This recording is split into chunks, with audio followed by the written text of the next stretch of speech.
All right, the Busch Clash at Daytona is here. It's kind of one of the pre-races to the big race, the Daytona 500 next week. We're here to talk about DraftKings. We're going to go through each driver in the field. There's only 18 drivers in this field.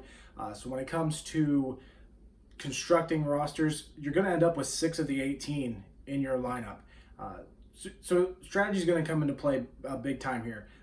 With this limited field, as I talked about in my statistical article, if you haven't checked that out, there's a link in the description for that. I actually like with this race to kind of take a chance on some of the guys starting more up front. I'm definitely going to dabble with a couple of guys starting in the top 5. That 5th to 10th range, I'm gonna have plenty of exposure there. As far as the GPP that DraftKings has, the big one for Sunday's Clash, it is a $8 entry fee, $25,000 to first, and let's go ahead and talk about these drivers that are in this race. Before we do, make sure you check out fantasyracingonline.com. We have 3 contests running for the 2020 season. We have a free slingshot fantasy auto contest. It's very similar to the Fox game that shut down a couple years ago, modeled very similarly to that, scoring wise and everything else. We also have it's called the Salary Cap Challenge. It is a pool style game where you create and manage a roster of 8 cars, and you basically keep that through the whole season. You're allowed a few changes in the first half of the year, but it's all about your ability to put together the perfect lineup for the entire season. That one last year had over 400 entrants in it. We paid out over $12,000. We're well on pace to exceed both of those by quite a large margin. That game, as the number of entrants goes up, the amount of prizes go up. So make sure you check that out. It's only $30 to play all year, less than $1 a race. You really can't beat that. And then our third game is the Showcase. It's $75 to play for the entire year. That includes unlimited trades. You pick any 5 drivers you want every week. That has $12,500 in guaranteed prizes available. You can win it by having one of the top scores of the week. You can win it for your season-long performance. That game typically has about 200, 250 people that sign up for it, so you're not going up against thousands of people competing for these prizes. You have a pretty good chance of winning, so make sure you check those out. One more thing, we do have a free contest for the Clash at Daytona on Sunday. Absolutely free. You can win up to $150. There's $250 cash that is going to be given away just for people that pick the winner. Make sure you check that out. The only thing with that is you have to be subscribed, or you have to register for one of our games. So you can sign up for the free slingshot game and enter this contest, or if you want to sign up for the Showcase, sign up for the Salary Cap Challenge, you can do that too. Make sure you check that out, fantasyracingonline.com. Now, without further ado, we're going to go through these 18 drivers that are in the Clash at Daytona on Sunday. All right, first up, we have Ryan Newman. He's on the pole for the Clash on Sunday. He's priced at $5,600 on DraftKings. I'm totally against using the pole sitter here in this exhibition race, just because of how scoring works with DraftKings. This race is only 75 laps. Even if Newman leads the whole thing, which he's not going to, it's not going to be worth that gamble of him. He's going to lose spots, basically. As far as his record here in the Clash, his average finish is 11.9. It's decent. The thing is, he hasn't had a top 5 in this race since 2011. One thing that Newman does have going for him, though, is his average finish on super speedways last year was the best in the series. He averaged a finish of 7th between the 4 races at Daytona and Talladega. From a DraftKings perspective, though, I'm just not big on Newman. I'm not going to have Newman in any of my lineups, full 0%, so skip Newman. Brad Keselowski starts on the outside pole.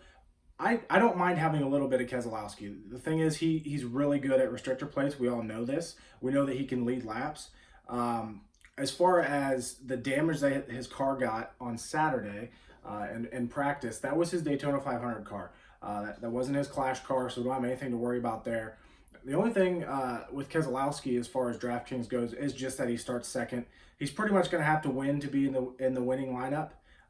He does have 1 win in the Clash. He won here in 2018. He has a 2nd place finish in 2014. Like I said in my statistical breakdown post for the Clash, I'll have a little bit of Keselowski, but not much. Martin Truex Jr. rolls off third. I'm not a big fan of Martin Truex Jr. on plate tracks. He had one good year. I think it was it was when he finished second in the Daytona 500. It might have been 2015. He did finish second in the Clash in 2015 as well. But as far as this specific race, Truex is pretty much good for a teens finish every single time. He finished second in 2015, ninth in 2014. But out of his 8 career starts in this race, those are his only finishes better than 13th. Sorry. Not a big Truex fan, especially with him starting third. I probably won't have him in any of my lineups Sunday afternoon. Kyle Larson rolls off fourth. I do like being overweight on Larson, as I mentioned in my statistical article, which, by the way, if you didn't read that, click that link in this description. He starts fourth, so that's going to deter a lot of people. But I think he could surprise. He did have top 5 finishes here in the Clash in 2015 and 2016. He hasn't really found success since. He finished 10th in 2018, but nothing great after that. But as far as DraftKings goes this week, he should be one of the lower-owned guys in the field. He's priced well at 6,100. I definitely like being overweight on Kyle Larson on Sunday. Another guy I like being overweight on in Sunday's Clash is Aric Almirola. He starts 5th, so it's just like Larson. He's not going to get a huge amount of ownership like the guys starting, back in 18th, like Denny Hamlin is. But here's the thing about Almirola. He knows how to win at Daytona. He's done it before. He ran up front for most of this in almost every super speedway race last year. His average running position was 9th best in the series. His average finish on super speedways last year was 13th, which was 6th best in the series.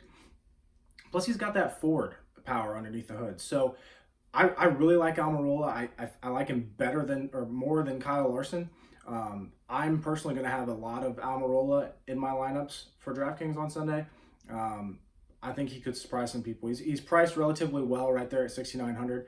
So he's going to allow you to pay up for Hamlin, who's at 9,600, Logano at 9,800. Almirola, I think, is gonna have a good day Sunday. Clint Bowyer starts 6th for the Clash on Sunday.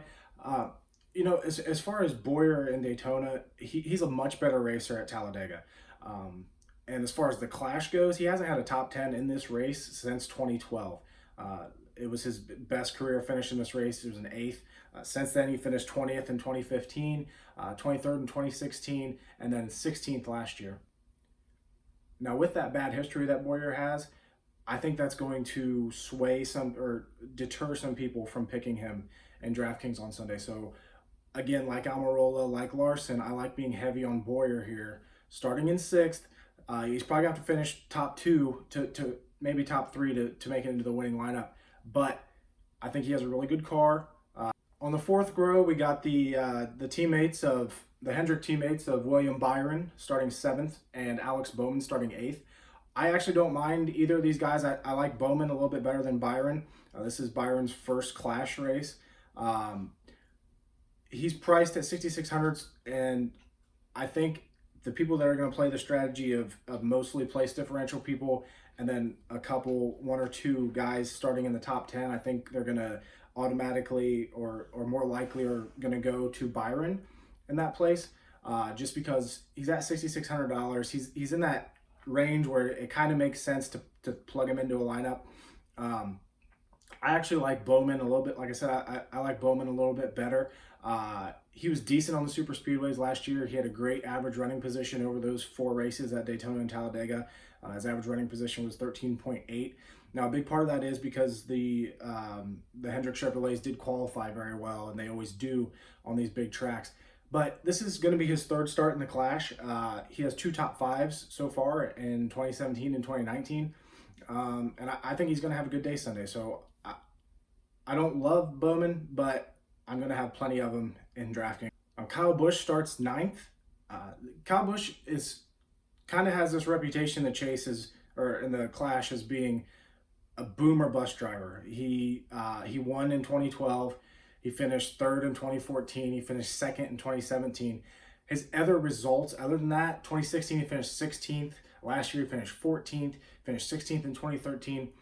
He typically either wrecks or he wins, or sometimes he wrecks and still wins. Looking back at last year for the super speedway races, Daytona, Talladega, Kyle Busch had the fifth best average finish in the series, 11.3. He also had a great average running position there at 9.3. I think Kyle's going to be a force to be reckoned with here in the Clash on Sunday. I think he's a great pick at DraftKings, especially where they have him priced. He's not super high priced, but he's up there. My only concern is if he's too highly owned. With that being said, when we have guys like Hamlin starting dead last and Logano starting back in 13th, Kyle Busch is kind of the highest starting top tier driver in the field, other than Truex or Keselowski. But Keselowski starts front row. Truex is not good at plate tracks, so I like Kyle Busch. If you're looking to kind of stay away from Logano or be underweight on him, I like pivoting up to Kyle Busch there, starting ninth. Rounding out the top 10 is Kevin Harvick in his number 4 Ford for Stewart-Haas Racing. We all know the power that those Fords put out. Can't deny that. He has a decent starting spot here in DraftKings at 10th. There's plenty of room for him to move up. Like Kyle Busch, though, lately he's been kind of hit or miss. So last year, Harvick finished 12th. The year before, he finished 9th. He finished 5th in 2017. The thing that Harvick has going for him in this race is that he's won it 3 times. He knows how to win it. Now, he hasn't been to victory lane here since 2013, but he could very well get there here on Sunday and take over the title of the most Clash wins among active drivers. All right, we have Chase Elliott starting 11th in the Clash on Sunday. Chase actually had a pretty good year last year on the super speedways. Average finish of 15.3, which was about 8th best in the series. He does have that Hendrick power, which is honestly, typically they're better single car runs qualifying than they are in the race.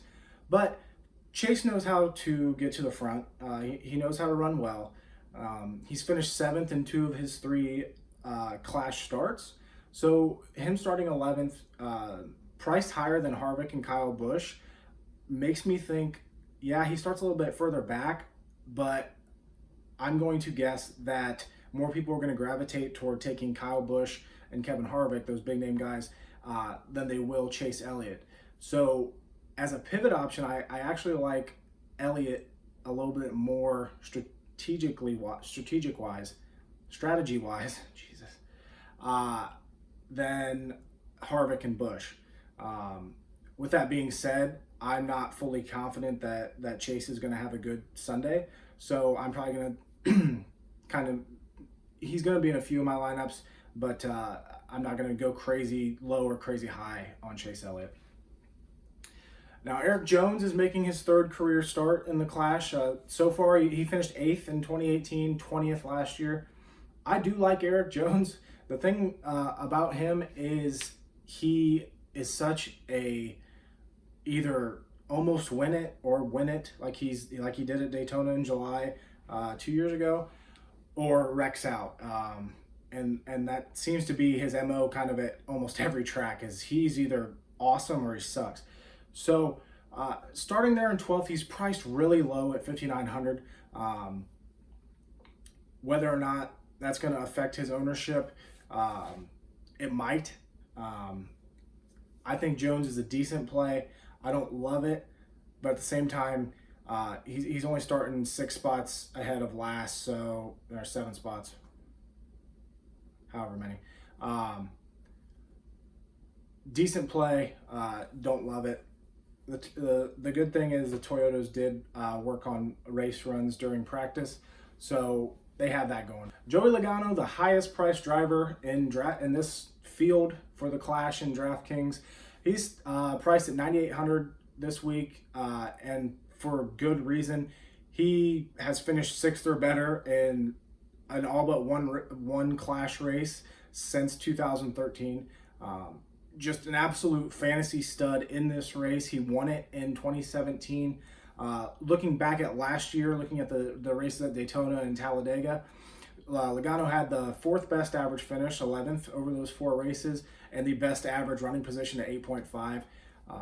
The only thing I'm a little concerned about is how Logano, and for that matter, his teammates Keselowski and Ryan Blaney, are going to run in their essentially their first races with their new crew chiefs. Logano has Paul Wolf top the pit box. It's going to be a little bit more aggressive there. I don't know how that's going to work with Logano's driving style. So there's no doubt that Logano is going to be super high owned just because of his track record here at Daytona and the fact that he starts 13th. So if you're looking for a contrarian play, go underweight on Logano. I like more going underweight on Logano than I do Hamlin, just because Hamlin starts last, can't get any negative points, or can't get super low amount of points. Can't get any negative place differential. Logano's teammate Ryan Blaney starts alongside him in Sunday's Busch Clash. Blaney so far has finished fourth in both of his Clash starts. Now, if you read my article earlier on in the offseason, I think Ryan Blaney is going to have a great year, and I think it's going to start out with a great run here in the Clash on Sunday. Now, looking back at last year's Super Speedway races, Daytona, Talladega, Blaney actually ran really, really well. He had he tied for the third best average running position among those four races. Him and Chase Elliott both had 10.5 average running position. The thing with Blaney though, his average finish was 20.8, so a full 10 positions lower than his average running position, which tells you he had some bad luck. As I said before, he's finished fourth in both of his clashes. I think we all know Penske has the horsepower to get to the front.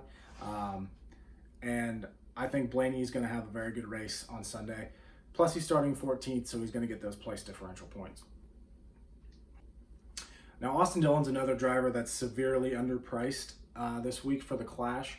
He's priced at $5,500, and he's starting 15th, so I think that's going to explode his ownership levels. Just people wanting to fit in the higher priced guys and being able to save some cap there with Austin Dillon.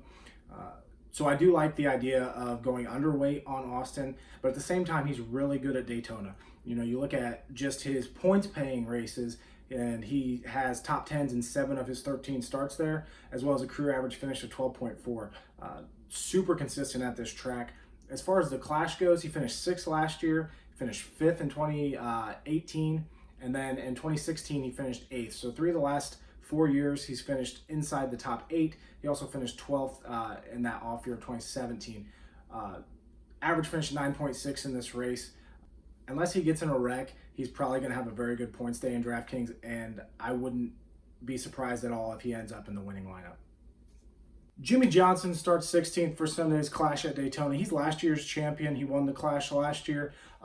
Interesting to note, though, that's the first time since the 2012 season, or 2011 season, actually, that he finished better than 12th.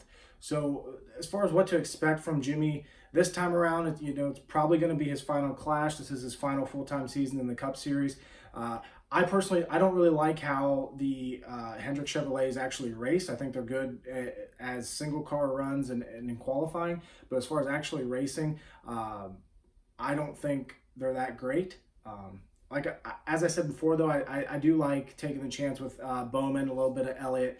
But as far as Johnson, he's priced in the lower half of these 18 drivers on DraftKings, which means his ownership percentage on Sunday is going to be quite high. That paired with the fact that he starts in 16th out of 18. So I like being underweight on him, along with these next two guys. So we have Kurt Busch starting 17th, Denny Hamlin starting 18th. Kurt Busch, he's finished 2nd and 3rd in the last 2 clashes. I like being underweight on him just because of how the lineup construction goes. So when you're looking at putting together a lineup for super speedway races, you're definitely looking at place differential in a big way. So the guys starting 2nd, last, and last are going to be great options. Me, the contrarian in me, and this is how I typically approach most races, I go against the favorites. I like being underweight on them. Now, Kurt Busch, because he is priced in the mid-range here in DraftKings this week, he's at $7,700. I think he's going to fit more easily into lineups for people. So I think he's going to be a little higher owned maybe than Denny Hamlin. So for that fact, I like being more underweight on Kurt Busch than I do Denny Hamlin. Denny Hamlin is a 3-time winner of this race. He starts last. He's the safest pick in the field. How you want to approach that is really up to you. if he finishes, top 6, he's going to be one of, if not the highest scoring driver. If you want to take the risk that he's going to have issues, wreck out, that's going to be your biggest leverage play there would be Denny Hamlin. Maybe if you're going to pivot off of him to Logano, maybe someone up in that price range, Kyle Busch, Kevin Harvick, we talked about them before. But overall, Hamlin is a very good plate racer, or super speedway racer. I guess they don't have restrictor plates anymore, as is Kurt Busch. But like I said, strategy-wise, I like kind of doing the opposite of what everybody else is doing. So that's the 18-car field for the Busch Clash at Daytona this year. Didn't quite go into as much depth as normal. This is a really impromptu video that I set up. I'm literally standing in my living room. My dog's at my feet. But I did want to get something out because I didn't go into much depth with my statistical article this week. I just kind of wanted to share my thoughts on each driver through the field, what I'm thinking as far as strategy for this clash.